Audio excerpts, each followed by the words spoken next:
যুক্তরাষ্ট্র ও ইরানের মধ্যে নতুন করে ছড়িয়ে পড়া সামরিক উত্তেজনার সরাসরি প্রভাব পড়েছে বৈশ্বিক জ্বালানি এবং শেয়ার বাজারে।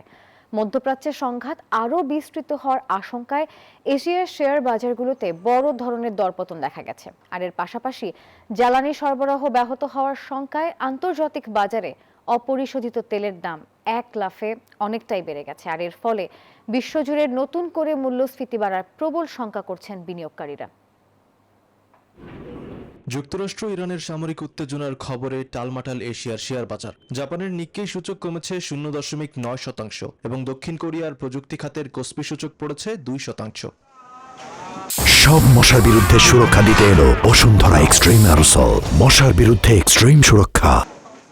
এদিকে 7 সপ্তাহের সর্বনিম্ন অবস্থান থেকে ঘুরে দাঁড়িয়েছে জ্বালানি বাজার। ব্রেন্ট ক্রুডের দাম বেড়ে ব্যারেল প্রতি $92.29 এবং যুক্তরাষ্ট্রের WTI তেলের দাম উঠেছে $88.97।